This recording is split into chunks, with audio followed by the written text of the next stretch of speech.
మన ఆశ్చర్యకరుడైనటువంటి యేసుక్రీస్తు ప్రభుల వారు నిన్నటి వారమైనటువంటి మనలో నేటి వారిగా చేసుకొని, మరి ప్రత్యేకంగా ఈ మార్నింగ్ కాన్ఫరెన్స్ విషయంలో గత 4501 రోజు తన కృపలో కొనసాగింపచేస్తూ 4502వ దినంలోనికి ప్రవేశింపచేసినటువంటి ప్రభుల వారికే వందనాలు చెల్లిస్తూ, మరి ప్రార్థనతో ఈ ఉదయకాలం కాన్ఫరెన్స్ పరిచయం మనం ప్రారంభించుకుందాం.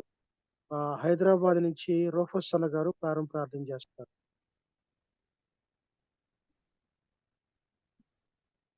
ప్రేమగల పరిశుద్ధుడు అయిన తండ్రి, నమ్మకమైన దేవ, గతించిన రాత్రంతయు మమ్మల్ని కాపాడి భద్రపరిచి మంచి విశ్రాంతిని అనుగ్రహించి మమ్మల్ని ప్రాణముతో ఊపిరితో కూడా ఉంచి ప్రభా, ఈ యొక్క ప్రాతకాల సమయంలో మేమందరం కూడా నాయన మీ యొక్క పవిత్రమైనటువంటి పాద సన్నిధిలో ఈ యొక్క మార్నింగ్ కాన్ఫరెన్స్ ప్లాట్ఫామ్ లో నాయన మేమందరం చేరి రావటానికి మీరు మా జీవితాల్లో అనుగ్రహించినటువంటి మరి యొక్క నూతన దినాన్ని బట్టి మీకు వందనాలు చెల్లిస్తున్నాం తండ్రి. నాయన మమ్మల్ని కాపాడుతూ భద్రపరుస్తూ నాయన ప్రభా, ఉదయకాల సమయాన్ని ఆయన మీ యొక్క వాక్యం చేత మమ్మల్ని పోషిస్తూ నాయన బలపరుస్తున్నందుకు మీకు వందనాలు చెల్లిస్తున్నాం. నాయన భారము కలిగి నాయన ఈ యొక్క తన పరిచర్య చేస్తున్నటువంటి నాయన ప్రభా ప్రియులు బనవాసులను జ్ఞాపకం చేసుకునండి. అలాగే సహకరిస్తున్న వారిని అందరిని బట్టి మీకు వందనాలు చెల్లిస్తున్నాం. వాక్యం అందించే వారిని బట్టి మీకు స్తుతిస్తున్నాం ప్రభా. నాయన గతించిన 4501 దినాలు ప్రభా కాపాడి భద్రపరిచి ఆయన 4502 దినానికి మీరు నడిపించినందుకై మీకు స్తుతులు చెల్లిస్తున్నాం తండ్రి. ఈ యొక్క ఉదయకాల సమయంలో ప్రభా పాటలు పాడబోయే వారిని ప్రభా దీవించండి. గుడిపాటి తిమోతి గారిని మీరు ఆశీర్వదించండి. నడిపించేటువంటి జాన్ పాలనని మీరు ఆశీర్వదించండి. ఆయన సమస్తము క్రమముగాను మర్యాదగాను జరుగునట్లుగా మీ కృపను దయచేయండి. ప్రత్యేకించి వాక్యోపదేశకులు ప్రభా దైవజనులు సత్యం గారిని జ్ఞాపకం చేసుకుంటున్నాం తండ్రి. ఆయన మీరు బలపరచండి తండ్రి. మీ యొక్క ఆత్మ నడిపింపు ఆయన మీరు మాకు దయచేయండి. మీరు మాతో మాట్లాడండి, మమ్మల్ని సరిచేయండి. ఆయన ప్రభా మీ యొక్క వాక్యం ద్వారా తని మేము పోషించబడి ఆయన తని మమ్మల్ని మేము సరి చేసుకుంటూ మీకు సమీపముగా జీవించడానికి దినదినము కూడా మీ సారూప్యములోనికి మార్చబడటానికి మీ కృపను మీరు మాకు అనుగ్రహించమని ఈ యొక్క కూడికలంతటి మీ హస్తాల్లో పెడుతూ ప్రభా తండ్రి, ఆది మొదలుకొని అంతం వరకు ప్రభా మీరే ఉండి మీరే మహిమ పొందుమని యేసు ప్రభు వారి అతి పరిశుద్ధమైనటువంటి శ్రేష్టమైనటువంటి నామములో మిమ్మల్ని స్తుతించి ప్రార్థించి వేడుకుంటున్నాము తండ్రి. ఆమేన్. ఆమేన్. మంచిదన్న ప్రార్థన చేసిన రూఫస్ అన్న గారికి వందనాలన్నా. ఒక కీర్తన పాడుకుందాం. తిమోతి అన్న గారు ఎస్ఎల్ గుడిపాడు నుంచి తిమోతి అన్న గారు పాట పాడతారు. ఈ స్తుతి నీకే మా యేసు దేవా, మనసార నిన్నే కీర్తింతుము. జగతికి పునాదే నీవని, మాలో నీవు పేరు నీవేనని. జగతికి పునాదే నీవని, మాలో నీవు పేరు నీవేనని. మా పోషకుడవు నీవేనని, మా కాపరివి నీవేనని. మా పోషకుడవు నీవేనని, మా కాపరివి నీవేనని. మా హృదయాలలో ఉండాలని నీ సాక్షిగా మేము బ్రతకాలని. ఈ స్తుతి నీకే మా యేసు దేవా, మనసార నిన్నే కీర్తింతుము. మా మనసార నిన్నే కీర్తింతుము. మనసార నీ దరి చేరగా మాకెంతో సంతోషమాయగా. మనసార నీ దరి చేరగా మాకెంతో సంతోషమా. హల్లెలూయా స్తుతి మధుర గీతాలతో మా హృదయ ప్రవహించే సెలయేరులా.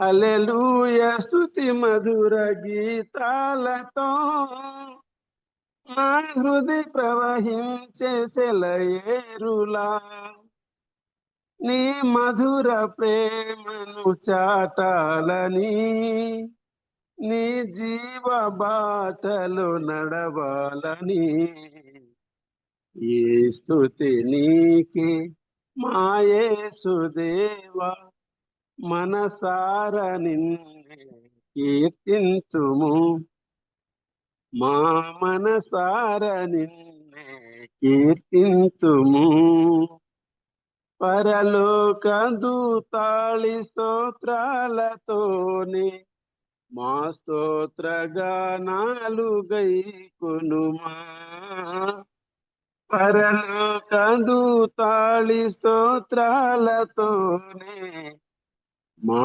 స్తోత్ర గానాలు గైకొనుమా ఈ స్తుతి నీకే మా యేసుదేవా మనసార నిన్నే కీర్తింతుము.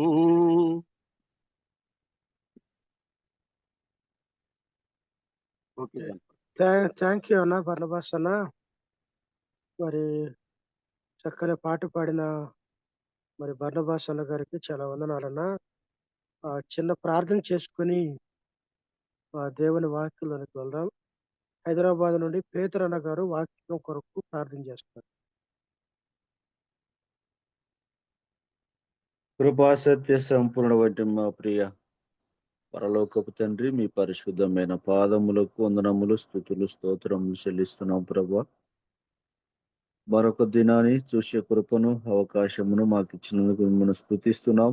ఉదయకాలం ఈ విధంగా ప్రతిదినము ఈ జూమ్లో జాయిన్ అయ్యి అయా వారి వారి గృహాలలో కూడుకొని మేమందరము ఈ విధంగా మీ సన్నిధిని అనుభవించే కృపను మాకు ఇచ్చినందుకు మిమ్మల్ని స్తుతిస్తున్నాం.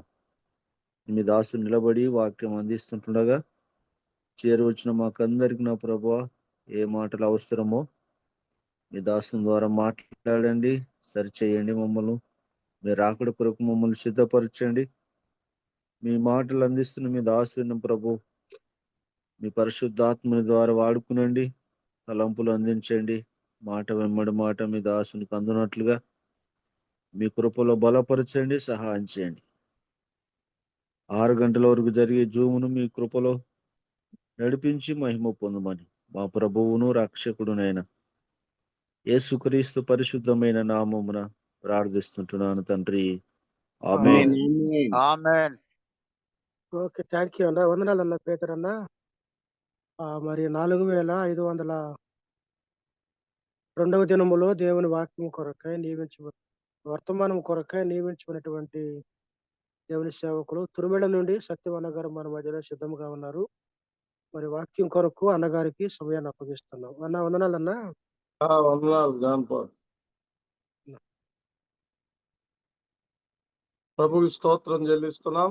క్రీస్తునందు ప్రియమైనటువంటి సోదరి సోదరులకు ప్రభు అయిన యేసుక్రీస్తు నామంలో మీ అందరికీ వందనాలు తెలియజేస్తున్నాం. మనము ఆది కాండము అబ్రహాము జీవితాన్ని ధ్యానం చేస్తున్నాం.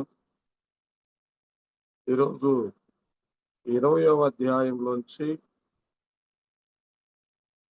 ఆది కాండం 20వ అధ్యాయంలో అబ్రహాం జీవితం నుంచి కొన్ని విషయాలు మనం ధ్యానం చేద్దాం. 20వ అధ్యాయం మొదటి 2 వచనాలు మనం చదువుదాం.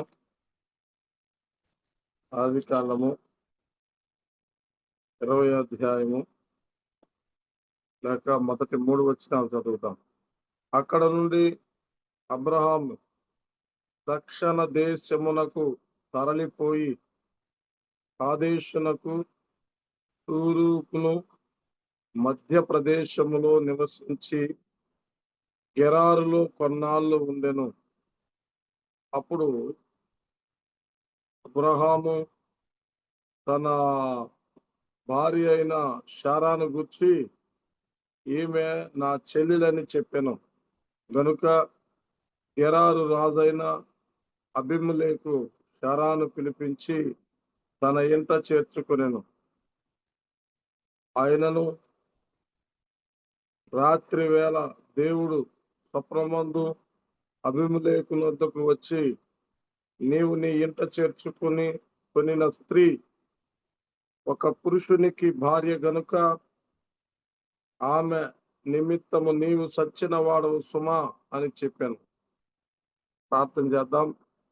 పరిశుద్ధుడు అయిన తండ్రి, దయగలిగిన దేవా, స్తోత్రాలు నాయన. మరి ప్రభువా, ఇన్ని వేల ఎపిసోడ్స్ చేయటానికి నాయన, మరి ప్రభువా, నీ బిడ్డలకి మీరు ఇచ్చిన ప్రార్థన భారము, వాక్యం అందించాలనే భారము, కనెక్ట్ చేయాలనే భారము, మరి ప్రభువా మీరు ఇచ్చిన కృప కొరకు స్తోత్రాలు చెల్లిస్తున్నాం. మరి ఉదయకాల సమయంలో అల్పుడనైన నాకు కూడా మీరు ఇచ్చిన ఈ సమయం కొరకు స్తోత్రాలు నాయన. మేము అబ్రహాము జీవితంలోంచి 12వ అధ్యాయం దగ్గర నుంచి ఒక్కొక్క అధ్యాయంలో అబ్రహాము యొక్క జీవితాన్ని మేము ధ్యానం చేస్తూ వస్తున్నాం. మరి గత ఎపిసోడ్లో 18వ అధ్యాయంలో కొన్ని మేము ధ్యానం చేయగలిగాం. ఈరోజు 20వ అధ్యాయంలో అబ్రహాము జీవితంలో నుండి కొన్ని సత్యాలు ధ్యానించాలనే ఆలోచన కలిగి ఉండగా మీ ఆత్మ సహాయం ఇచ్చి నడిపించి కృప చూపించండి. నీ కుమారుడైన క్రీస్తు ప్రభు మహింపరచబడినట్లుగా వాక్యంలో మేము ఆయన్ని చూడగలిగినట్లు సహాయం చేయమని యేసు ప్రభు నామములో ప్రార్థించి స్తుతించి వేడుకుంటున్నాము తండ్రి. ఆమేన్. ఆమేన్. ప్రియులారా, మనము అబ్రహాము జీవితంలోనున్న దాగి ఉన్న కొన్ని సత్యాలు ప్రభు మనకు బయలుపరిచిన మేరలు కొన్నిటిని మనం చూడగలుగుతున్నాం. గత పాఠంలో 18వ అధ్యాయం మనం ధ్యానం చేశాం. అందులో మార్క్స్ ఆఫ్ మెచ్యూరిటీ అనే అంశాన్ని ధ్యానం చేశాం. అంటే పరిపక్వత నొందిన వ్యక్తికి కొన్ని గుర్తులు ఉంటాయి అంటూ ఆ అబ్రహాము జీవితంలో ఆయన ఎదుగుదలకి ఉన్న గుర్తుల్ని, అది సహవాసం కావచ్చు, లేక ఆదిత్యము పరిచర్య కావచ్చు, అలాగే అక్కడ ఆయన వాగ్దానాలు తీసుకోవటం కావచ్చు, చురుకుదనంగా ఉండటం కావచ్చు, ప్రార్థించటం కావచ్చు, దేవుని యొక్క లక్షణాలు గుర్తించటం కావచ్చు, ఇలాంటివన్నీ మనం గత పాఠంలో మనం చూసాం. 20వ అధ్యాయంలో అక్కడ నుండి అబ్రహాము దక్షిణ దేశమునకు తరలిపోయి, అంటే ఎక్కడ నుండి, అక్కడ నుండి అంటే ఎక్కడ నుండి, మనం 18వ అధ్యాయంలో ఎక్కడున్నాడు అంటే మమ్రే దగ్గరనున్న సింధూర వనములో. సింధూర వనం ఎక్కడుంది? హెబ్రోనుకు దగ్గరలో ఉంది. ఆ రెఫరెన్స్లన్నీ మనం చూడాలంటే కొంచెం కష్టమే. హెబ్రోనులో ఉంది సింధూర వనము, అది మమ్రే దగ్గర. మనం విన్నాం. మరి అక్కడ నుండి ఆయన బయలుదేరాడు. దాదాపు 20 సంవత్సరాలు అక్కడే గుడారం వేసుకొని ఉన్నాడు. మరి అక్కడి నుంచి ఎందుకు బయలుదేరాడో తెలియదు. గుడారము అంటేనే సంచార జీవి, యోబులాగా. ఆయన అక్కడ నుండి బయలుదేరాడు, వచ్చి దక్షిణ దేశం వైపుకి బయలుదేరాడు. ఒకవేళ నేను అనుకుంటాను 19వ అధ్యాయంలో సొదొమ పాపాన్ని బట్టి ఆ పట్టణాలన్నీ కాల్చివేస్తున్నప్పుడు దాదాపు అది సమీపంగానే ఉన్నట్లు మనం చూస్తాం. కన్నులెత్తి లోతు చూశాడు. ఆ సొదొమ తగలబడుతున్నప్పుడు ఆ పొగ పైకి లేకపోవటం కూడా అబ్రహాము చూశాడు. కాబట్టి ఆ ప్రాంతము దేవునికి తీర్పుకు లోనైంది. కాబట్టి ఇక్కడ ఉండటం మనం మంచిది కాదు అని చెప్పి ఒకవేళ అక్కడ నుండి తరలిపోవటానికి అబ్రహాం ఇష్టపడ్డాడేమో, మంచి విషయమే. అక్కడ నుండి అబ్రహాము దక్షిణ దేశమునకు తరలిపోయాడు. కాదేశుకు షూరుకు మధ్య ప్రదేశంలో నివసించాడు. కాదేశు అంటే పరిశుద్ధత లేక పరిశుద్ధ స్థలము అని అర్థం. షూరు అంటే గోడ అని అర్థం. ఆ రెండిటికి మధ్యలో మధ్యధరా సముద్రము, చాలా సారవంతమైన భూమి, సారవంతమైన ప్రదేశం అది. ఈ గెరారు ప్రాంతము మరి అది ఎన్నుకొని అక్కడికి వచ్చేసాడు. గెరార్లోనికి ఆయన అడుగుడియాడు. సరే, అక్కడ మనం చూస్తున్నప్పుడు కొన్నాళ్ళు ఉన్నాడంట. అక్కడ గెరార్లో కొన్నాళ్ళు ఉండెను. కొన్నాళ్ళు అంటే ఎంతో మనకు తెలియదు, కానీ కొంతకాలము అక్కడ ఉన్నాడు. అప్పుడు అబ్రహాము తన భార్య అయిన శారాను గుర్చి, ఈమె నా చెల్లెలు అని. అందరూ కొన్నాళ్ళు కాపురం ఉండగా అబ్రహాం ఏమో ఒక్కడో ఇద్దరో కాదు, ఒక పని వాళ్ళే 318 మంది అలవర్చబడిన పనివారు ఉన్నారు, ఒంటెలు. అలాగే ఆయనకి చాలా పశు సంపద ఉంది, ఆస్తి సంపద ఉంది, పనివారులు ఉన్నారు. మరి 23వ అధ్యాయంలో అక్కడున్న వారు ఏమన్నారంటే, నువ్వు మా మధ్య మహారాజులాగున్నావు అన్నారు. ఏమండి, మహారాజులాగున్నావు అన్నారు. కాబట్టి ఒక రకంగా అబ్రహాము ఆ ప్రదేశము, ఆయన నివసించే విధానం కూడా మంచి రాయల్టీగా ఉంటుంది. ఇలాంటి సమయంలో అబ్రహాం పక్కన ఉన్నటువంటి శారాను చూస్తున్నారు. శారాను చూసినప్పుడు ఆమె చాలా అందమైన స్త్రీగా 12వ అధ్యాయంలోనే మనం చూస్తాం. 12వ అధ్యాయంలోనే అక్కడ ఐగుప్తు దేశానికి వెళ్తున్నప్పుడు 10వ వచనం దగ్గరలో, నువ్వు నా చెల్లెలు అని చెప్పు అంటాడు.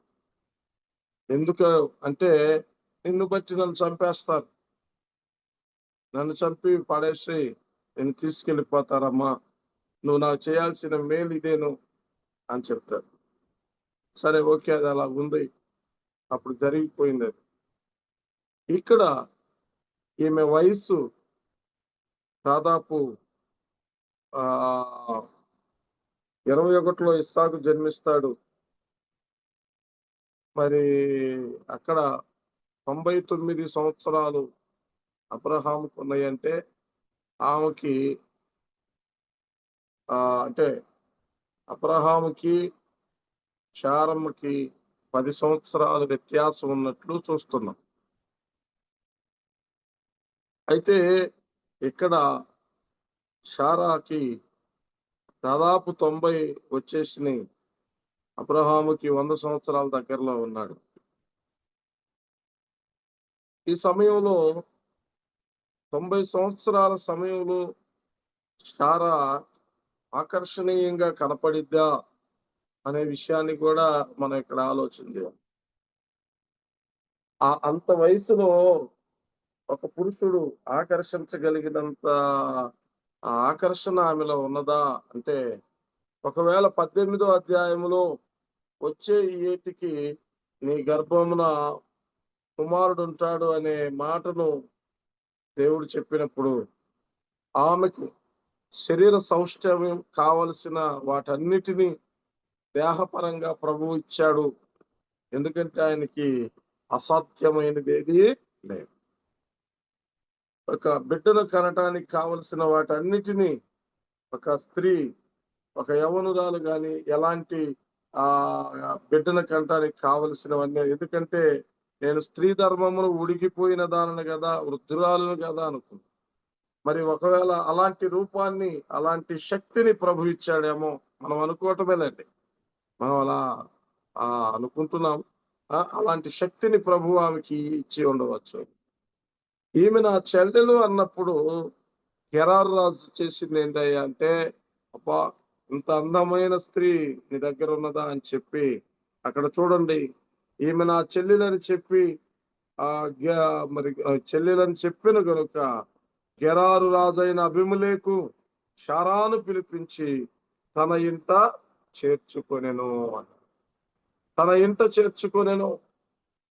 ప్రియులారా, ఇక్కడ మనం చదువుతున్నాం ఈ విషయాలను గమనిస్తున్నప్పుడు సేమ్ ఇలాంటి పరిస్థితే మనము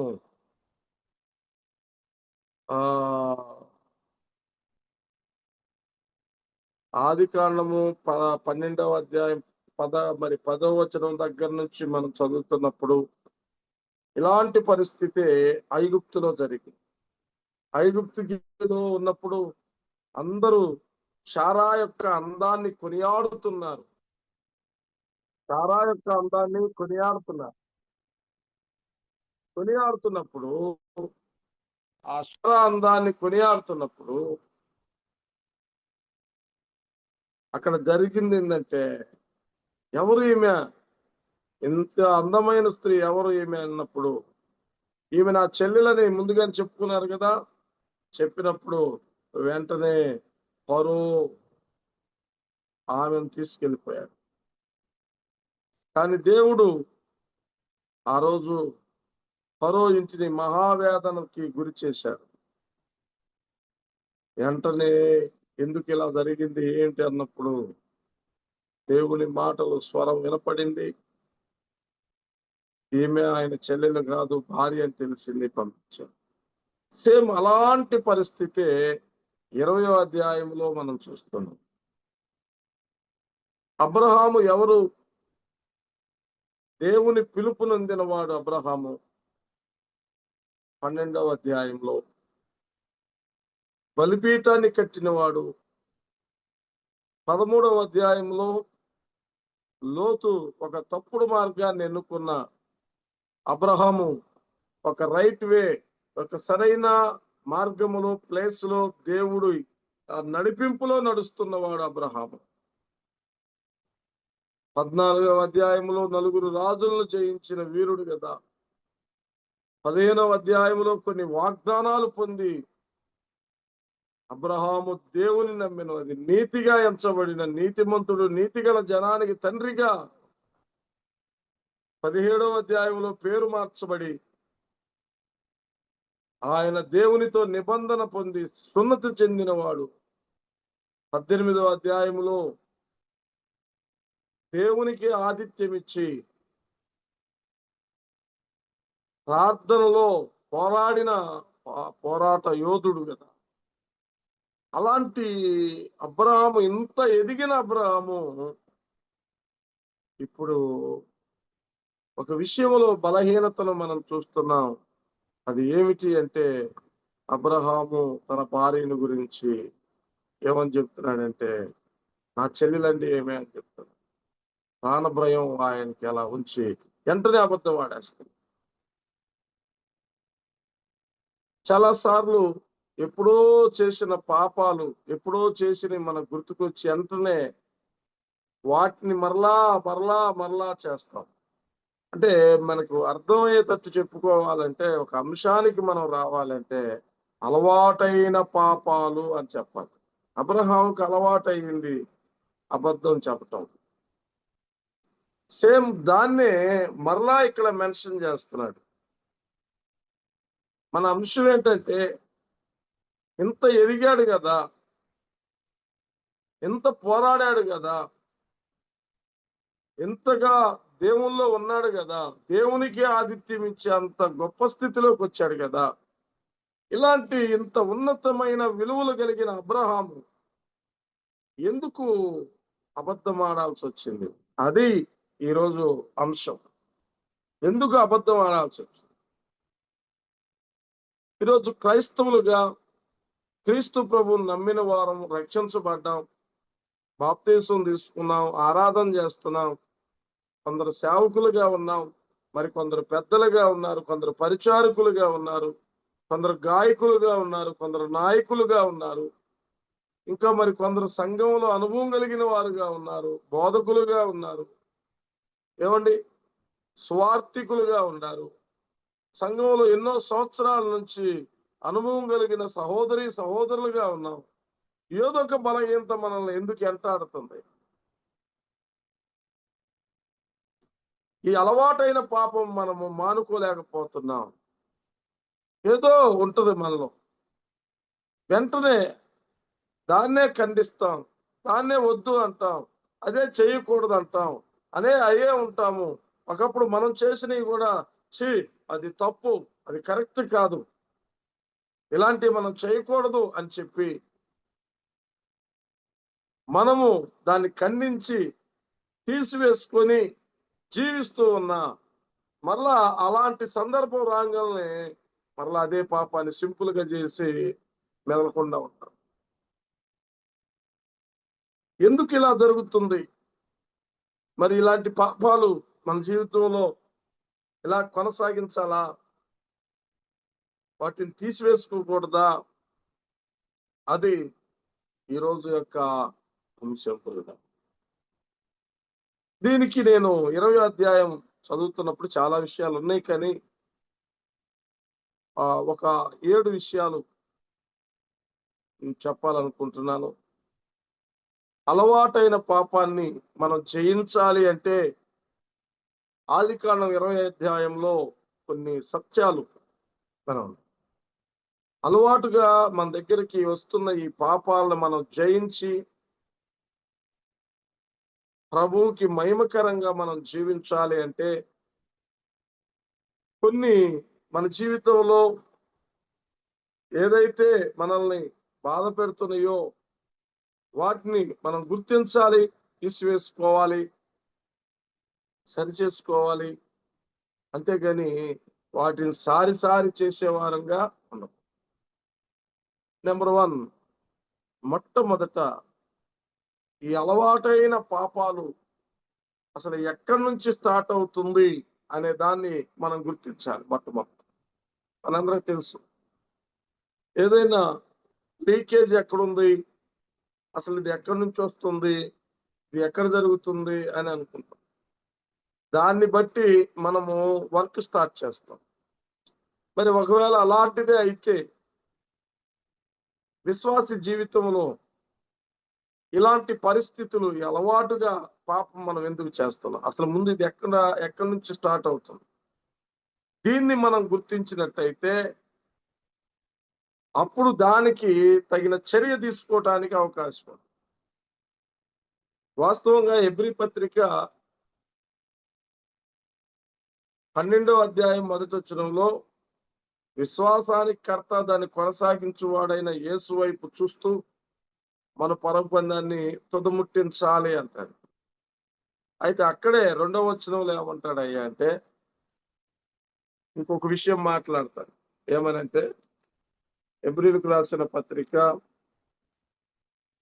సులువుగా చిక్కులు పెట్టు పాపం అని అంటాడు. చూడండి, 12వ అధ్యాయము 2వ వచనంలో చూస్తే మనము కూడా ప్రతి భారమును సులువుగా చిక్కులు పెట్టు పాపములు విడిచిపెట్టి విశ్వాసానికి కర్త దాన్ని కొనసాగించు వాడైన యేసు వైపు చూస్తూ.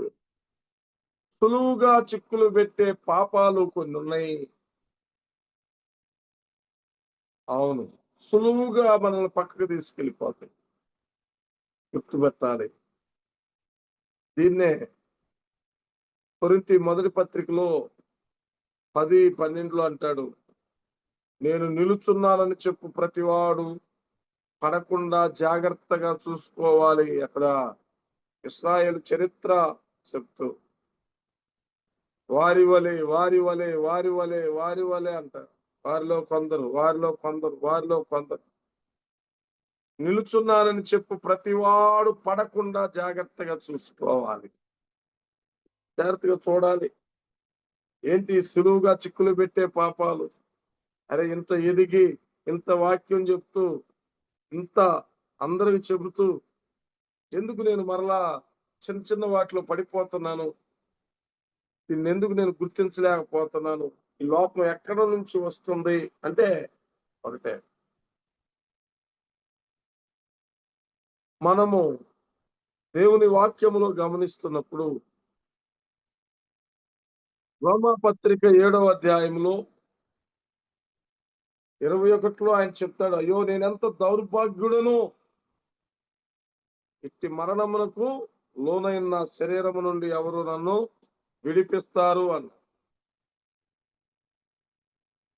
అవును, 15వ వచనంలో ఏలయనగా నేను చేయునది నేను ఎరగను, నేను చేయునది నేను నిశ్చయించున్నది చేయక ద్వేషించున్నదే చేయుచున్నాను అన్న. ఎవరు?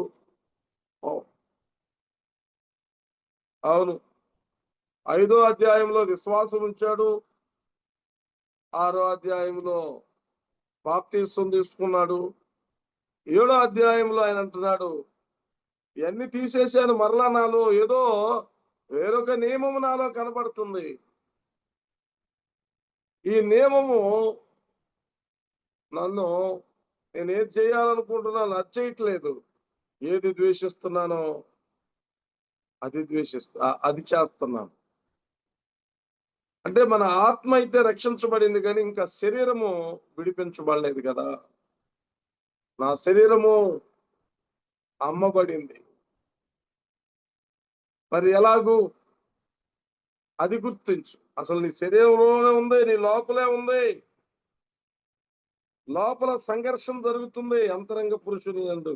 23 వేరొక నియమమున అవయములో ఉన్నట్టు కనబడుచున్నది, అది నా మనస్సునందు ధర్మశాస్త్రముతో పోరాడుచు నా అవయములో ఉన్న పాప నియమమునకు నన్ను చెరపట్టి లోపడుతుంది. చెరపట్టి లోపడుతుంది. తన బాధంతా చెప్పుకున్నాడు,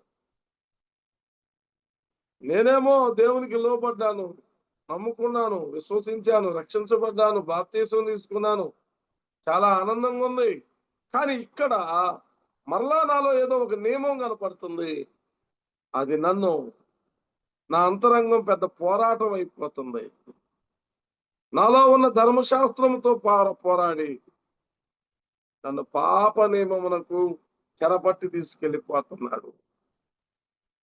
చాలా బాధపడుతున్నాను, అందుకు మరలా నేను పడిపోతున్నాను. అందుకే రోమాపత్రికలు ఎమ్మటే 8వ అధ్యాయంలో పరిశుద్ధాత్మను గుర్చిన విషయాలు చెప్తారు. ఆత్మ చేత శరీర క్రియలని చంపాలి. అవును, ఆత్మ చేత శరీర క్రియలను చంపాలి, అది నీ శరీరంలోనే ఉంది. నేను నిల్చున్నాను, నేను బోధిస్తాను, నేను ప్రకటిస్తాను, నేను గొప్పోడిని అంటే కాదు. సామెతల గ్రంథం 16:18 ఒక మాట అంటాడు, నాశనానికి ముందు గర్వం నడిచింది, పడిపోటుకు ముందు అహంకారమైన మనస్సు నడిచింది. పడిపోరు, నేను గొప్పోడిని ఈ కాదు, అసలు ఇది ఎక్కడి నుంచి స్టార్ట్ అవుతుందో, నేను ఏడ జయించాలో అనేది మనం తెలుసుకోవాలి. అది తెలుసుకోవాలి. కాగా ఎవడైనా క్రీస్తునందున్న యెడల నూతన సృష్టి, పాతవి గతించను. ఈ పాత విధానాన్ని మన జీవితం నుంచి మనం ఎదుర్కోవాలి. నా శరీరం నేను నలగొడుతున్నాను అంటాడు కొరింథీ 9లో. కాబట్టి ప్రియులారా, ఈ విషయాలను మనం గమనిస్తున్నప్పుడు అలవాటుగా చేసే ఈ పాపాలను జయించటానికి మొట్టమొదట చేయాల్సిన మొదటి పని ఏంటంటే దాన్ని గుర్తించాలి. అసలు ఎక్కడ, ఇది జ్వరమా, టైఫాయిడా, మలేరియానా, డెంగ్యూనా, ఆ జ్వరం ఏంటో మనం గుర్తిస్తే, నాకు ఒకసారి ఇలా జ్వరం వస్తే ఎన్ని మందులు వేసినా కానీ తగ్గట్లా, ఎక్కడికి వెళ్ళినా తగ్గట్లా. అప్పుడు ఒక చోటకి వెళ్తే మలేరియా డాక్టర్ దగ్గరికి వెళ్ళి ఆయన 2-3 టాబ్లెట్లు ఇచ్చాం. మొట్టమొదటి దానికే తగ్గిపోయింది. అంటే నాకు వచ్చింది మలేరియా. మలేరియాకి నువ్వు ఏ జ్వరం, ఏ టాబ్లెట్లు వేసినా కానీ తగ్గట్లా. కానీ ఒక ఆయన అయినా ఇక్కడికి వెళ్ళి ఏమన్నా దోమలు గుట్టి మలేరియా ఉండొచ్చు, అది చూస్తే ఆయన వెంటనే టెస్ట్ చేసి మలేరియా టాబ్లెట్లు ఇచ్చాడు, తగ్గిపోయింది. ఇది ఒకటి. రెండవది, మనం గమనిస్తున్నప్పుడు అలవాటైన పాపాలని మనం ఎలా తీసేసుకోవాలి, ఎలా చేయించాలి అనే దానికి రెండవది మన ప్రభు అయిన యేసుక్రీస్తు శరీరధారిగా ఉన్నప్పుడు ఆయన చాలా విషయాలు చెప్పారు. మత్తయి సువార్తలో 5వ అధ్యాయము కొండ మీద ప్రసంగంలో కొన్ని విషయాలు చెప్పారు. 29వ వచనం. మత్తయి సువార్త 5వ అధ్యాయము 29లో ఏమన్నాడంటే, నీ కుడికన్ను నిన్ను అభ్యంతరపరిచిన ఎడల దాన్ని పెరికి వేయము, నీ వద్ద నుండి పారవేయము. నీ దేహమంతయు నరకములో పడుట కంటే నీ అవయములో ఒకటి నశించుట నీకు ప్రయోజనం. నీ కుడి చెయ్యి నిన్ను అభ్యంతరపరిచిన ఎడల దాన్ని నరికివేయము, నీ వద్ద నుండి పారవేయము. నీ దేహమంతా నరకంలో పడకుండా నీ అవయములో ఒకటి నశించుట నీకు. అంటే ఇందులో ఉన్న విషయాన్ని మనం చూస్తున్నప్పుడు ప్రభువారు చెప్పాడు, నీ కుడికన్ను నిన్ను అభ్యంతరపరుస్తుందా, నీ కుడి చెయ్యి నిన్ను అభ్యంతరపరుస్తుందా? ఏం చేయాలి? కుడికన్ను అభ్యంతరపరిచింది, దాన్ని పెరికివేయి. కుడి చెయ్యి అభ్యంతరపరిచింది, దాన్ని నరికివేయి. ఈరోజు చెయ్యి తీశాను, నిన్నేమో కన్ను తీశాను, ఇంకో రోజు ఏమో ఇంకో కాలు తీస్తాను. రోజుకు ఒక అవయవం తీసుకుంటా వెళ్ళిపోతే ఏమైంది? మొండె మిగిలిద్ది, తర్వాత చచ్చిపోతాం.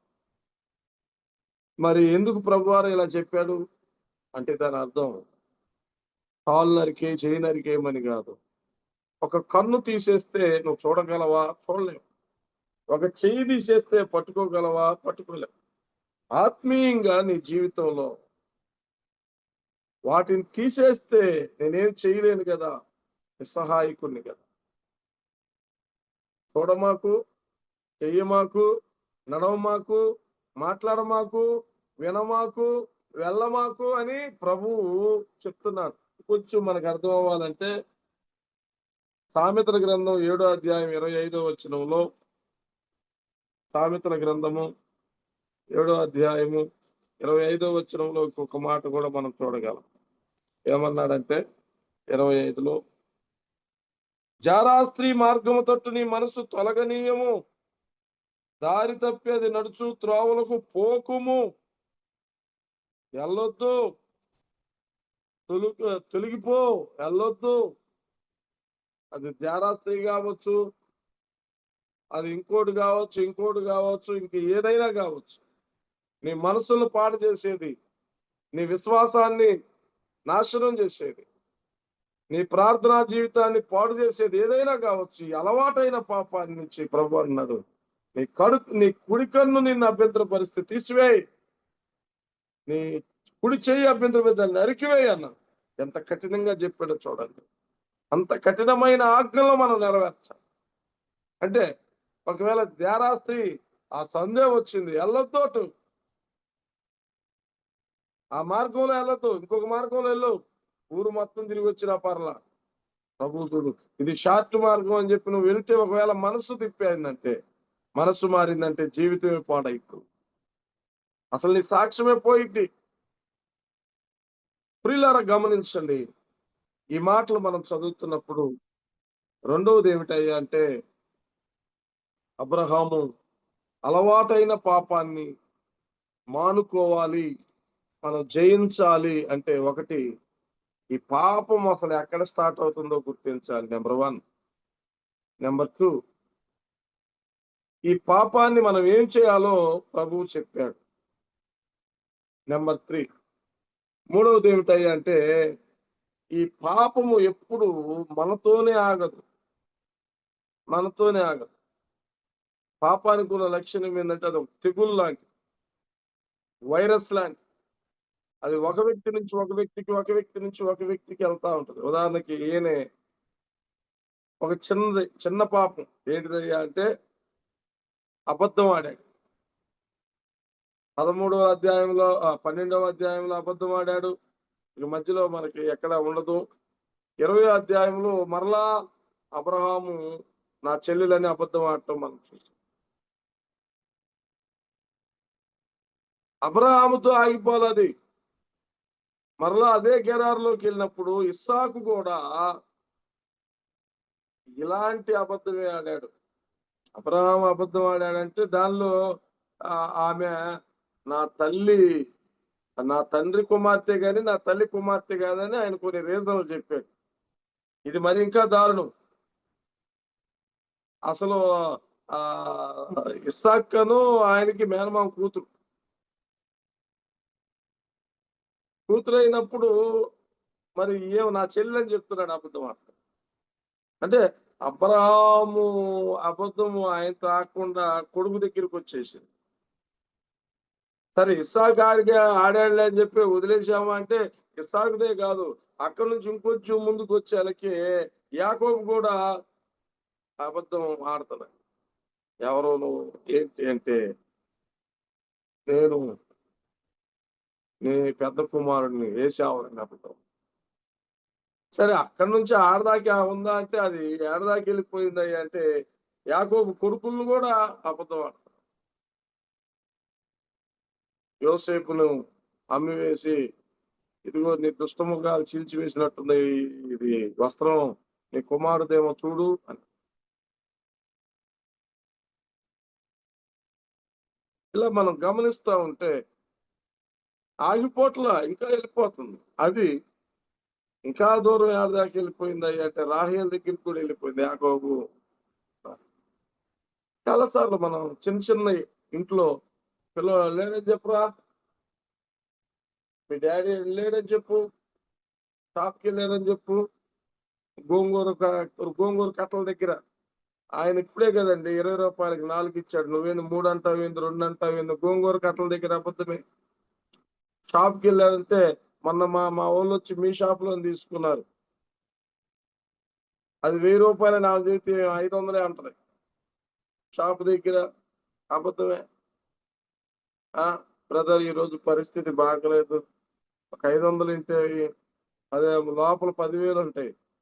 అయ్యో ఎంత పని చేసావు బ్రదర్, ఒక 5 నిమిషాల ముందు చెప్పినా గానీ 500 ఇచ్చావు, నీ ఇప్పుడే వస్తా అడిగి ఒకడికి ఇచ్చొచ్చాను, మళ్ళీ పని జరిగింది, అసలు ఎప్పుడు అడగలేదు నువ్వు అని చెప్పి కొత్త టెక్నాలజీతో అబద్ధం ఆడుతా ఉంటా. అందుకే ఎఫెసీ పత్రికలు అంటాడు 4వది, మీరు ఒకరికొకరు అవయవములు అయి ఉన్నారు కాబట్టి మీరు అబద్ధమాడుకుడి. అంటే సంఘం అనే శరీరంలో మనం యాడయ్యాం, అవయవాలుగా ఉన్నాం. అబద్ధమాడకుడి. అంతకు ముందంటే ఆడావు, అవి వేరే విషయాలు. ఇప్పుడు ప్రభువుని నమ్ముకొని రక్షించబడి ఆ యొక్క శరీరములో ఒక అవయవములాగా అయిపోయాం కదా. అంటే ఇది నేను చెప్పే 3వ విషయం ఏందయ్యా అంటే ఇది ఇంతటితో ఆగదు, వెళ్ళిపోతా ఉంటది. ఆదామవ్వలు పాపం చేశారంటే వారితోనే ఆగిపోలా. ఒక మనుషుని ద్వారా పాపం ద్వారా మరణం లోకంలోనికి ఎలాగొచ్చిందో అలాగే మనుషులందరూ పాపం చేసిన దాన్ని బట్టి అందరికీ మరణము సంప్రాప్తమైంది. ఆకాను పాపం చేస్తే ఆకానికి ఒక్కడికే లేదు, ఇశ్రాయేలు అందరి మీద ఉంది. దాదాపు 36 మంది యోధులు యుద్ధంలో చనిపోతారు. ఏంటి ప్రభు అంటే మీలో ఇశ్రాయేలీలు పాపం చేశారన్నారు. ఇశ్రాయేలీలు పాపం చేశారా? మీలో ఒకడు పాపం చేశాడు, అది ఇశ్రాయేలీల మొత్తానికి అంటుకుంది. కొరింథీ మొదటి పత్రిక 5లో 8వ వచనంలో అనుకుంటా, పులిసిన పిండి కొంచెమైనా ముద్దంతా పొలవి తీసింది. ఈ పాపము మనతోనే ఆగదు, అదంతా పొలవి చేసింది. అంటే 3వ విషయం మనం ఏం చూడాలంటే ఈ పాపాన్ని చేయించాలంటే పాపం మనతోనే ఆగదు, మన పిల్లలు భార్య అందరికీ అది ఆడ నుంచి సంఘం మిగతా వాళ్ళకు కూడా స్ప్లిట్ అయ్యిద్ది. కాబట్టి దీన్ని మనం గుర్తించాలి.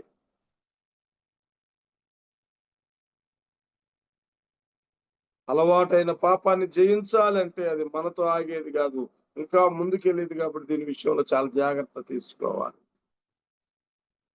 4వది కూడా మనం గమనిస్తున్నప్పుడు అలవాటు అయిన ఈ పాపాలని మనం జయించాలి అంటే విశ్వాసం ఉండాలి. ముందు విశ్వాసం ఎందుకు అంటే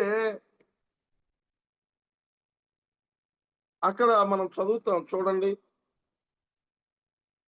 వాక్యంలో 3వ వచనంలో, ఆయనను రాత్రి వేళ దేవుడు స్వప్నమందు అబీమెలెకునొద్దకు వచ్చి, నీవు నీ ఇంట చేర్చుకున్న స్త్రీ ఒక పురుషునికి భార్య గనుక నీ నిమిత్తం ఆమె నిమిత్తం నువ్వు చచ్చిన వాడు సుమా అని చెప్పాను.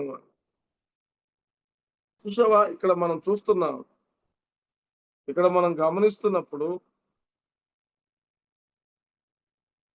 అబ్రహాము యొక్క అబ్రహాం దగ్గర నుంచి అతను తీసుకెళ్లిపోయాడు.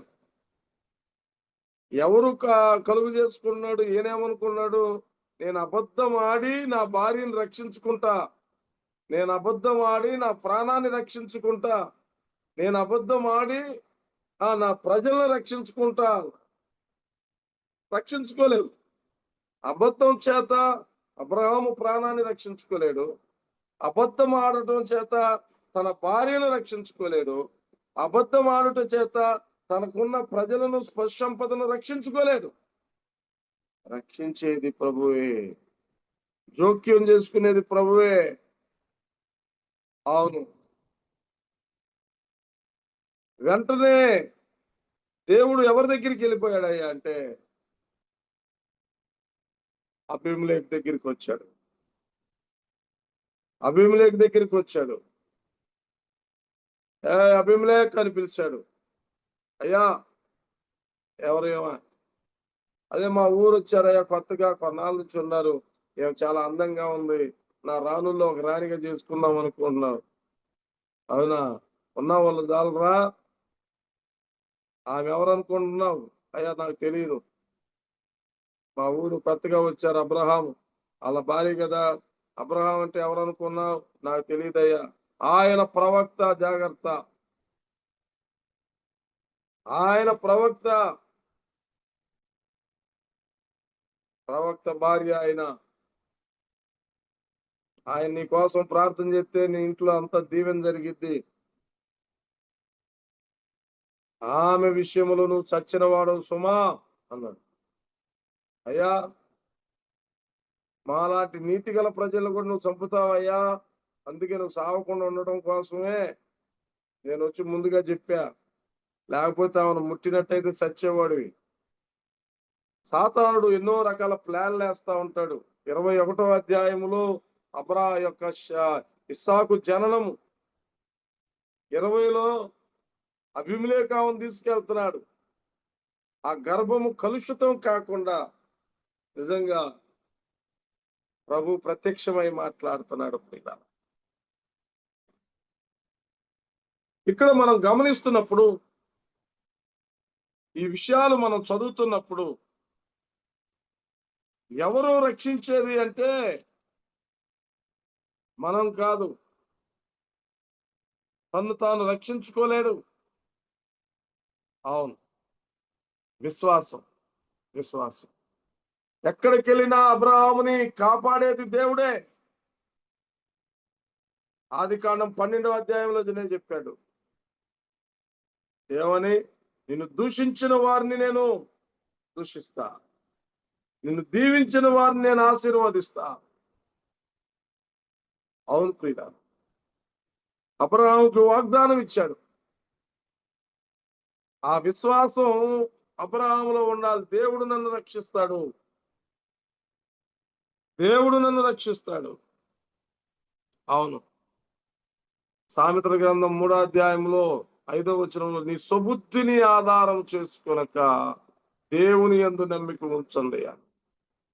కొన్నిసార్లు పాపమును జయించాలంటే, లోకాన్ని జయించాలంటే, యోహాను 1వ పత్రిక 5వ అధ్యాయంలో, లోకాన్ని జయించిన జయము మీ విశ్వాసమే. దేవుని పిల్లల విశ్వాసం లోకాన్ని జయించింది, పాపాన్ని జయించింది. కాబట్టి ఆ నమ్మకము, ఆ విశ్వాసము ఎందుకు అబ్రహాము కోల్పోయాడో తెలియదు. అక్కడ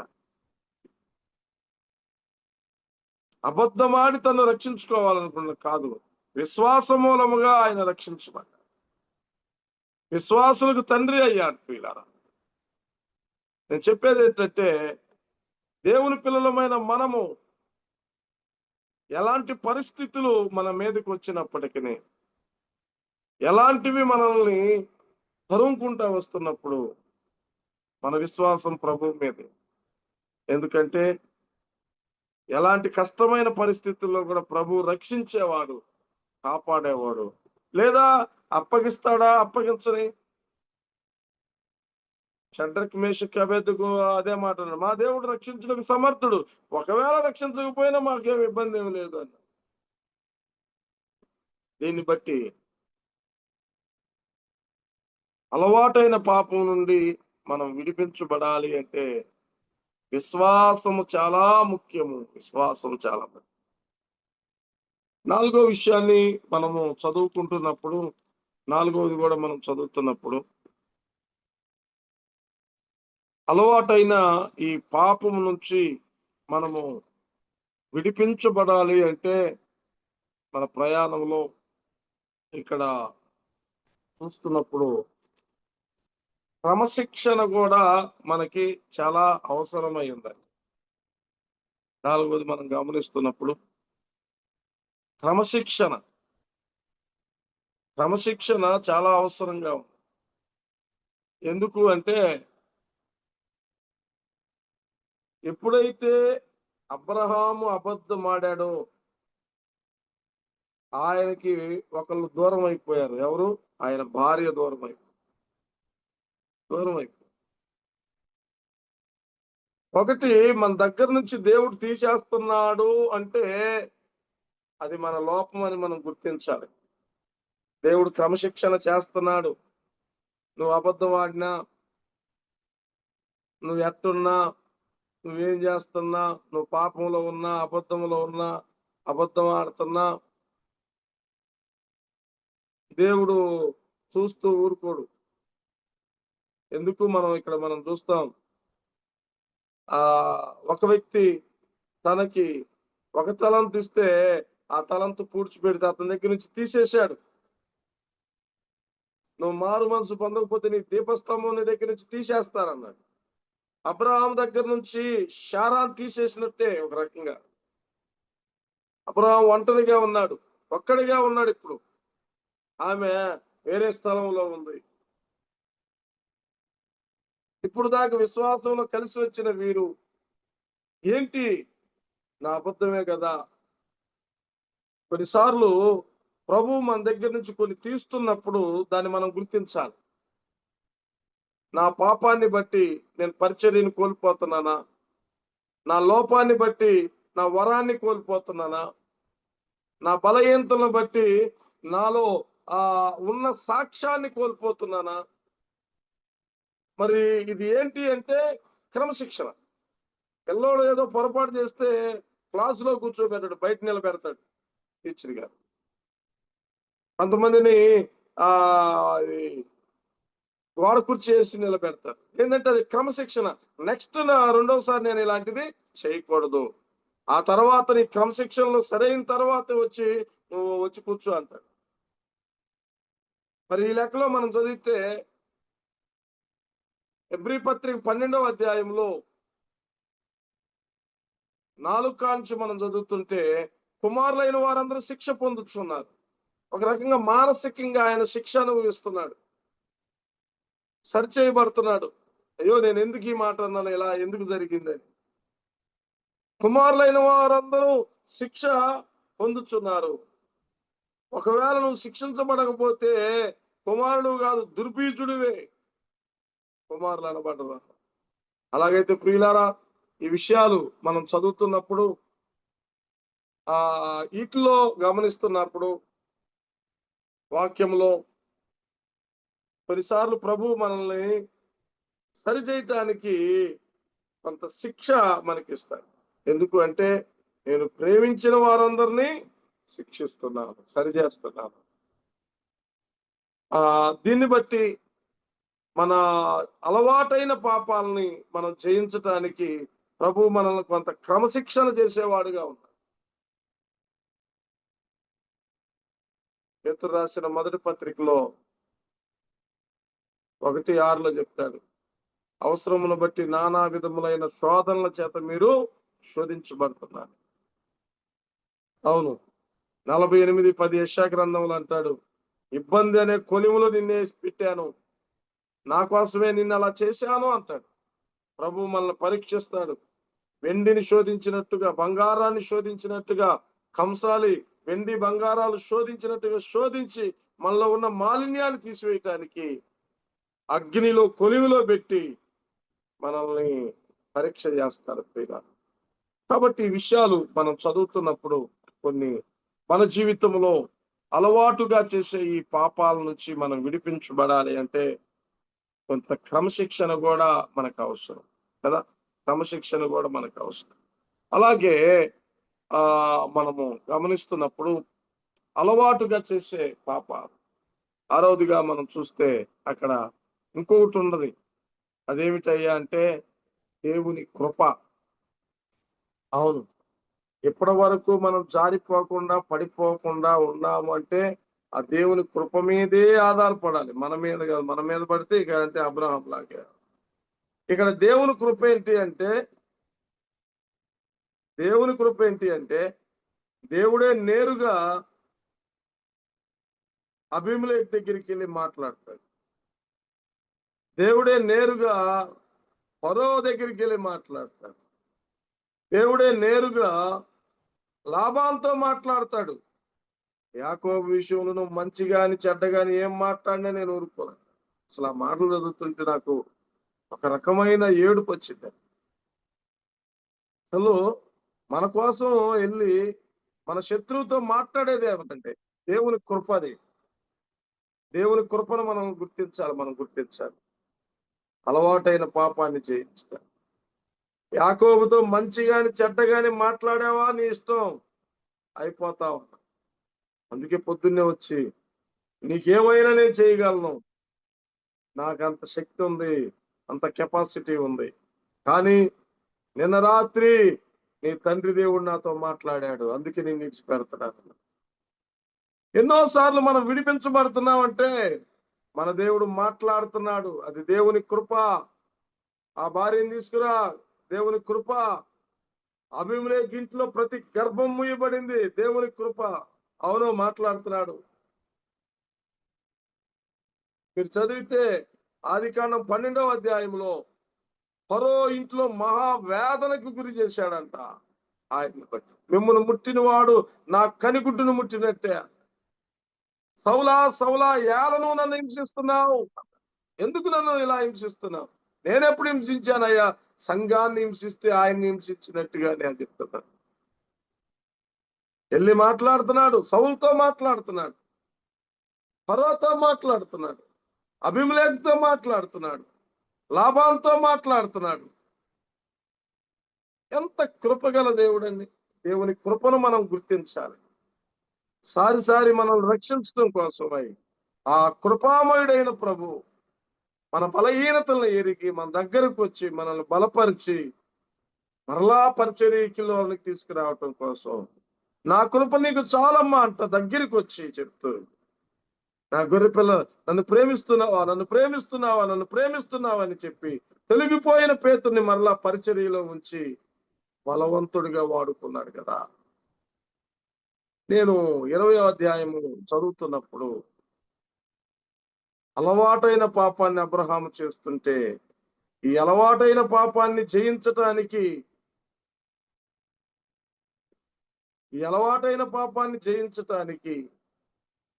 కొన్ని లక్షణాలు కావాలి. ఎలా జయించాలి ఒక్కొక్కటిగా మనం చదువుతున్నాం. ఒకటి, అలవాటైన పాపాన్ని మనం గుర్తించాలి అన్నాము. అది ఎక్కడి నుంచి స్టార్ట్ అవుతుంది అని. అలవాటైన పాపాన్ని మనము, రెండవది మనం చూస్తే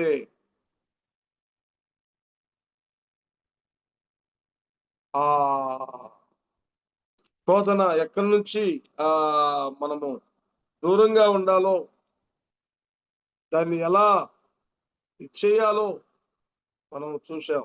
ఈ అలవాటైన పాపాన్ని మనము ఎలాగూ దాన్ని దూరంగా మనం ఉండాలో మనం గమనించాం. ఎందుకంటే ప్రభు చెప్పాడు, నీ కన్ను నిన్ను అభ్యంతరపరిస్తే, నీ చెయ్యి నిన్ను అభ్యంతరపరిస్తే వీటన్నిటికీ మనం ఎలాగూ వాటికి దూరంగా ఉన్నప్పుడు,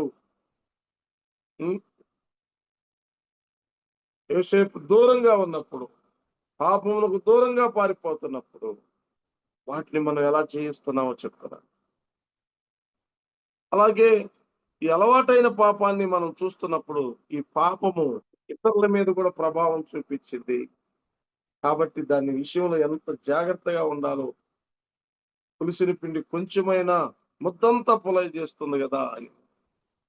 నాలుగోది, అలవాటైన పాపం మనం గమనిస్తున్నప్పుడు చేయించాలంటే విశ్వాసం అనేది చాలా అవసరం. విశ్వాసం, ప్రభువు నన్ను రక్షిస్తాడనే విశ్వాసం ఉండాలి, కానీ నా అబద్ధము నన్ను రక్షించిద్దని కూడా. ఐదవది కూడా మనం చూసాం, ఈ అలవాటైన పాపాన్ని మనం జయించాలంటే క్రమశిక్షణ ప్రభు చేస్తాడు కొన్నిసార్లు. ఈ క్రమశిక్షణలో మనం ప్రభు సన్నిధిలో శిక్షణ చేయబడాలంటే కొన్ని దెబ్బలు పడతా ఉంటాయి, కొన్ని మన దగ్గర నుంచి తీసేస్తా ఉంటాడు. అదేదో నాకు తెలియదు, నీ దగ్గర ఏది తీసేయాలో అది తీసేస్తాడు. అప్పుడు అర్థమైంది, అయ్యో నేను ఈ తప్పు చేశాను కాబట్టి దేవుడు తీసేశాడని. ఈ అలవాటైన పాపాన్ని మనం జయించాలి అంటే దేవుని కృపే. ఎందుకంటే ఆయన కలుగు చేసుకుంటాడు, ఆయనే వెళ్తున్నాడు, ఆయనే మాట్లాడుతున్నాడు. ఇంకా ఎక్కువ తక్కువ మాట్లాడి సస్తావు నువ్వు ఈ రాత్రి అన్నాడు. వద్దయ్యా, నన్ను విడిచిపెట్టయ్యా. దేవుని కృప అది. ఇంకొక రాజు వచ్చి మాట్లాడితే అక్కడ యుద్ధం జరిగేది చాలా విషయంలో. ఇంకొక రాజు వచ్చి మాట్లాడితే యుద్ధం జరిగేది. కానీ దేవుడే పరలోకపు సింహాసనం నుండి దిగి వచ్చి అబీమెలెకుతో మాట్లాడుతాడు. ఒక మాట చెప్పి నేను ముగిస్తాను. అలవాటైన పాపాన్ని చేయించాలంటే ఇంకా చాలా ఉన్నాయి, కానీ ఒక్కటి చెప్తాను. అక్కడ చూడండి, ఇక్కడ ఏమంటున్నాడు తెలుసా? ఆమె ఒక స్త్రీకి, నీ ఇంట చేర్చుకున్న స్త్రీ ఒక పురుషునికి భార్య గనుక ఆమె నిమిత్తం నువ్వు చచ్చిన వాడు సుమా అని చెప్పాడు. అయితే అబీమెలెకు ఆమెతో పోలేదు గనుక అతడు, ప్రభువా, ఇటు నీతి గల జనమును అతము చేయదువా? ఆమె నా చెల్లెలని అతడు నాతో చెప్పలేదా? మరియు ఆమె కూడా అతడు నా అన్నని అనలేదా? నేను ఆమెతో ఆ చేతులతో ఏ దోషం చేయక యథార్థ హృదయంతోనే ఈ పని చేసి తినేను. అందుకు దేవుడు, అవును, యథార్థ హృదయంతోనే దీన్ని చేసితివి అని నేను ఎరుగుదును. మరియు నీవు నాకు విరోధంగా పాపం చేయకుండా నేను నిన్ను అడ్డగించి తిని, అందుకే నేను నిన్ను ఆమెను ముట్టనీయలేదు. 7వ వచనం. కాబట్టి ఆ మనుషుని భార్య తిరిగి అతనికి అప్పగించము, అతడు ప్రవక్త. అది అతడు ప్రవక్త అంటే ఇందులో మనం ఏం చూస్తున్నామయ్యా అంటే, అలవాటైన పాపాన్ని మనం గుర్తించాలి అంటే మన పిలుపు, రెండవది మన గుర్తింపు. దేవుడు అబ్రహామును పిలిచాడు. రెండవది, దేవుడు అబ్రహాముని ప్రవక్తగా నియమించాడు. దేవుడు నన్ను పిలిచాడు, రక్షించబడటానికి పిలిచాడు, రక్షణ కొరకే పిలిచాడు. ప్రవక్తవా, అపోస్తలుడువా, సేవకుడువా, గాయకుడువా, నాయకుడువా, పరిచారకుడువా, సంఘంలో దేనికి నిన్ను నియమించాడు? దేనికి ఆయన ఏర్పాటు చేశాడు? ప్రియులారా, నీ పిలుపును, నీ ఏర్పాటును నువ్వు స్థిరపరచుకోవాలి. ఒక ప్రవక్త పాపం చేయొచ్చా? ఒక అపోస్తలుడు పాపం చేయొచ్చా? ఒక సేవకుడు పాపం చేయొచ్చా? ఒక పెద్ద పాపం చేయొచ్చా? అయ్యో, నడిపించే నేనే ఒక మార్గం పక్కకి వెళ్తే ఈ గొర్రెలన్నీ ఎలా అవుతాయని మనకి జ్ఞానం కలగాలి. అంటే ఇక్కడ అలవాటైన పాపమును మనం మానుకోవాలి అంటే మన పిలుపుని మనం గుర్తు తెచ్చుకోవాలి. సారి దేవుడు నన్ను ఉన్నతమైన దానికి పిలిచాడు. మన గుర్తింపు, దేవుని సన్నిధిలో, సంఘంలో ఫలానా గుర్తింపు కలిగిన నేను పొరపాటున అడుగు వేస్తే పరిస్థితులన్నీ వేరుగా అవుతాయి. అయ్యో, నేను ఆ పని చేయకూడదు. ఒక సేవకుడుగా, ఒక ప్రవక్తగా, ఒక అపోస్తలుడుగా, ఒక బోధకుడుగా, ఒక పరిచారకుడుగా, ఒక పెద్దగా, ఒక విశ్వాసిగా, అమ్మో నేను ఈ పని చేయకూడదు. ఎందుకు? మీ నిమిత్తమే నా నామము అన్యజనుల మధ్య దూషణ పాలవుతుంది. ఈరోజు పోలీస్ స్టేషన్ లో ఉండేది ఎవరు అంటే వాళ్ళ పేర్లన్నీ మార్తా, మరియో, లేకపోతే ఏసేపు, వీళ్ళే మన మన గొడవల్లో వీళ్ళే, తగాదల్లో వీళ్ళే, మందిరాల్లో ఈ మధ్య కొట్టుకోటాలు ఎక్కువ అవుతున్నాయి. అవును ప్రభువా, అలవాటైన పాపములు నేను చేయకుండా ఉండాలంటే నా పిలుపుని నేను గుర్తించాలి, నా గుర్తింపుని నేను ఎరగాలి. అప్పుడు నేను అడుగు వేయాలి. ఒక మినిస్టర్గా, ఒక అధ్యక్షకుడుగా, ఒక సేవకుడుగా నా నడక ఎలాగ ఉండాలి అని ఈరోజు మనం గమనించాలి. ఇలా చెప్తూ పోతే 20వ అధ్యాయంలో దాదాపు ఒక 12 విషయాలు ఉన్నాయి. ఒక ఆ అలవాటైన పాపము మనము ఎలా చేయించాలి అంటానికి ఒక 12 లక్షణాలు ఇందులో ఉన్నాయి. నేను కోరిగా టూకీగా చూస్తున్నాను. కాబట్టి ఈ విషయాలు మనం గమనిస్తూ ప్రభు చిత్తమైతే నెక్స్ట్ మనం కొన్ని ఇంకా విందాం, ప్రార్థన చేద్దాం. అబ్రహాం జీవితంలోనే కాదు, నా జీవితంలో, నీ జీవితంలో, అందరి జీవితంలో ఇలాంటి బలహీనతలు ఉంటాయి. వీటిని మనం చేయించే వారంగా ఉండి ముందుకు సాగుతాం. దేవుడి వాక్యాన్ని దీవించుడుగా. మంచిదన్న ఈ దినం వాక్య సందేశం కొరకై నియమించబడినటువంటి దైవ సేవకులు సత్యవన్న గారికి మమరే క్రిస్టియన్ అసెంబ్లీ ఒడిచెరువు స్థానిక సంఘం మరియు మార్నింగ్ కాన్ఫరెన్స్ తరఫున చాలా వందనాలన్న. ఆది కారణం 20 అధ్యాయంలో ఉన్నటువంటి అమూల్యమైనటువంటి సంగతులు ప్రస్తుతం కూడా మనము నేర్చుకోవలసినటువంటి సంగతులు మనకి చాలా అద్భుతమైనటువంటి తలంపులు అందించారు. ఈ లేఖనాలు ప్రభు మన హృదయాల్లో ఫలింప చేయాలని చిన్న ప్రార్థన చేసుకుని కార్యక్రమాన్ని మనం ముగించుకుందాం. దేవదానం అంకుల్ గారు బాంబే నుండి ప్రార్థన చేస్తారు.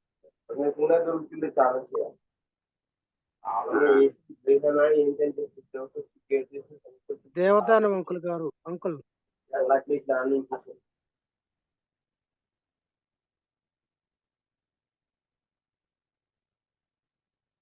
సరే, అంకుల్ అందుబాటులో లేకపోతే శివయ్య అన్న ప్రార్థన చేస్తారు.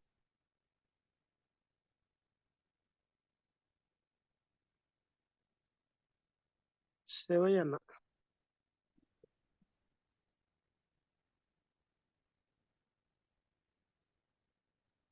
బర్నబాస్ అన్న అన్మ్యూట్ చేశారా? చేశాను అన్నా, నేను బయట ఉన్నానన్నా. ఓకే ఓకే అన్న. సరే అన్న, ఎరపరేట్ అన్న ప్రార్థన చేయండి.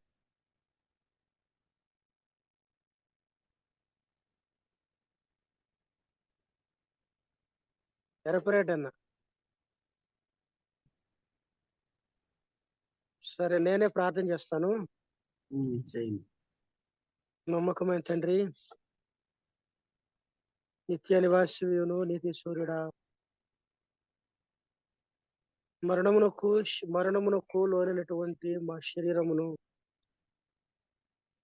కేవలము నోటి మాట అబద్ధము ద్వారా నాయన ఎన్ని రకాలైనటువంటి విధాలుగా మా జీవితం కొనసాగుతూ ఉందో, మమ్మల్ని రక్షించినటువంటి నీవు లోకములో స్థానిక సంఘాలలో మాకు ఇచ్చినటువంటి స్థానము యొక్క విలువను మేము ఎలా కోల్పోతా ఉన్నాము. అబద్ధమును గురించినటువంటి కొన్ని సంగతులు మాకు నేర్పించావు దేవా. గతములో ఎన్నడూ ఈ తలంపులు మేము వినలేదు. విలాసుల్ని భవిష్యత్తు దినాలలో ఇంకను బలపరిచి విశేషముగా మీ లేఖనాల నిమిత్తమై మీరు ఉపయోగించుకోమని ప్రార్థన చేస్తా ఉన్నాం. ఈ మార్నింగ్ కాన్ఫరెన్స్ పరిచర్య కొరకు ప్రార్థిస్తున్నాం నాన్న. మీ చిత్తమైతే మీరు అక్కడ వరకు ఈ పరిచర్య కొనసాగడానికి సహాయం చేయండి. దీని వెనుక ఉన్నటువంటి వ్యయ ప్రయాసలు చూస్తున్న దేవా, బర్నబాస్ అన్నగారి కొరకు మొరపెడతా ఉన్నాం. అన్నగారికి వెనుకొని ప్రోత్సహిస్తున్నటువంటి పెద్దల కొరకును మీ సన్నిధిలో మొరపెడుతున్నాము. నాయన అనుసరించండి. నేటి దినపు దీవెనలతో మమ్మల్ని నింపమని ఈ సహవాసములో పాల్గొన్నటువంటి ప్రతి ఒక్కరి కొరకు మీ సన్నిధిలో ప్రార్థిస్తూ, ఎవరు ఎలాంటి ప్రార్థన విన్నపాలతో ఉన్నారో మాకు తెలియదు, కృపతో జ్ఞాపకం చేసుకుని కనికరించమని సర్వయుగములకు రాజైన యేసు ప్రభు నామమున ప్రార్థన చేస్తున్నాము తండ్రి. ఆమేన్. ఆమేన్. ఆమేన్. ఆమేన్. మంచిదన్నా.